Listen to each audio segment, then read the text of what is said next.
We'll never get a second chance to make a first impression.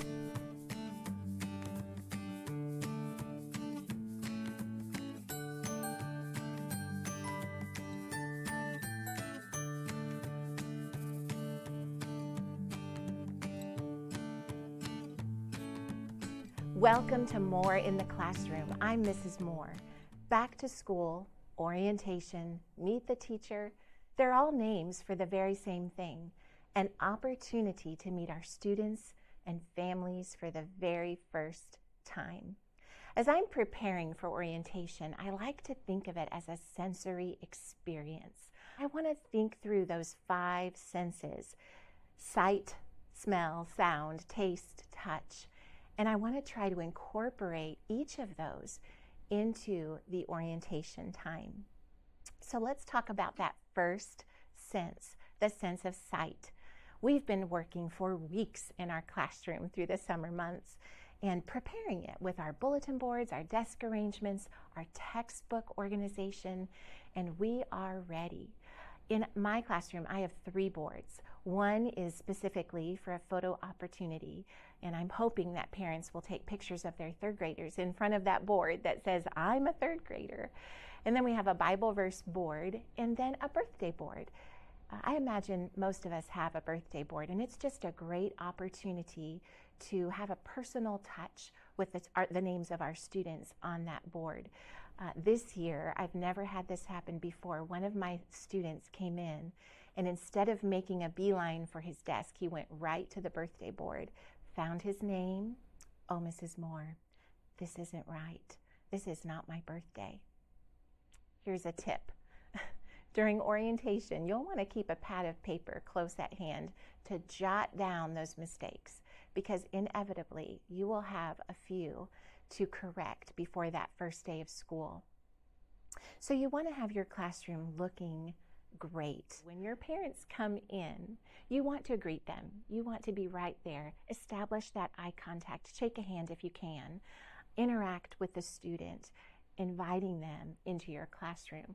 And then read the student. Some students come and they are so excited, raring to go. They don't really need any encouragement to go find their desk. Others come in, especially if they're a first year at your school, and they are timid and they don't want to leave mom's side. So, encourage them. "Hey, let me go with you to find your desk." So try and read the body language of your student and adjust and adapt to their needs. But then also think through your first day of school. What visuals will you need? What manipulatives? What can you have out to advertise what you will be teaching that first day? So have your charts out, your flashcards, any visuals that you'll be using. Think of your storybook that you'll be reading that first day, or that chapter book, and have that out. Parents are interested. They want to know what their students will be learning that first day, and it will pique the curiosity of your students. Ooh, what are we going to be doing that first day of school? And then also on your smartboard, if you have one, or on your whiteboard, have a list of things for your parents to accomplish before they leave your room. That gives them a sense of direction when they come in. They don't just come in and kind of stall out. It kind of gives them a purpose for being there. So the way our classroom looks is very important, but sometimes we overlook how our classroom smells. And that's just as important. This summer, we were blessed at our school to have new carpet installed. But along with that comes the new carpet smell, and we've done our best to kind of mask that. Get those plug-ins or get those wax melters and get them going so that when your families come in, they are greeted with a pleasant smell. What does your classroom sound like? Often our families are a little bit nervous. Some of our students maybe too. And having soft music playing in the background can bring that level of nerves down right away. So I encourage you to think about what your classroom sounds like. So sight, smell, sound. What does your classroom taste like? Now, hopefully, we don't have kids coming in and licking the walls. We don't want that. We want to have a little treat for them on their desk. I put a couple cookies in a bag, and I found some really great back to school tags on Teachers Pay Teachers. The store was, Lessons for Little Ones. And she has amazing tags, a lot of them. So I'll link her in the description so you can, if you're interested, you can go take a look at Lessons for Little Ones on Teachers Pay Teachers. But I put that tag on the bag just to make it a little extra special. And it says something about smart cookies. And then I put a couple cookies in there. And that's a treat just for your students. Doesn't cost a lot of money, and it makes a big statement. Next to that treat then is a packet of information for their parents. Now, this doesn't need to be a book. It's just a few pages to let them know about things that happen in third grade. Things like maybe your homework procedures or information about birthdays, ways to contact you as the teacher. I have a QR code in there that will link them to or send them to my Amazon wish list, which is, by the way, a great place to have a wish list for parents. Most people have Amazon Prime, and it's a one-stop shop, and they can ship it right to you.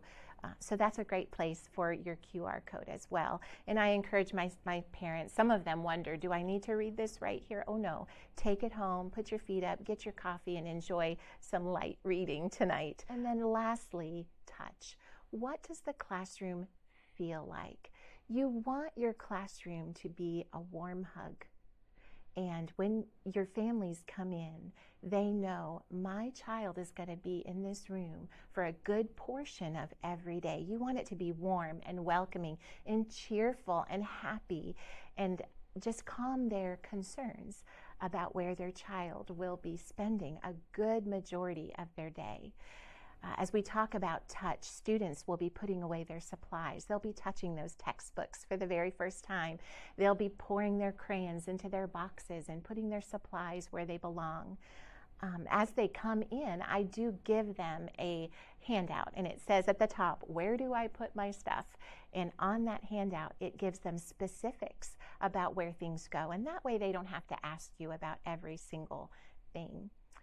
Enjoy this time. It can be a little bit scary, especially if you're a first-year teacher, but it is a wonderful opportunity to get to know your parents, to have some meaningful conversations, and begin to build those bridges with these families and begin to establish those ever so important relationships. As we look forward to the beginning of a new school year, I want to leave you with a Bible verse just to encourage you. It's found in Proverbs chapter 16 and verse 9. It says, "A man's heart deviseth his way, but the Lord directeth his steps." While we make our plans, and we should absolutely make our plans for this school year, but as you make your plans, rest in God to guide your steps. He is going to make it happen through us. So we make our plans, but we rest in God. As you begin this school year, remember, I'll be praying for you, and I would hope that you would do the same for me, that the Lord would give you wisdom and encouragement as you walk this path that He has for you. Remember to like, subscribe, set those notifications, and I'll look forward to visiting with you again soon.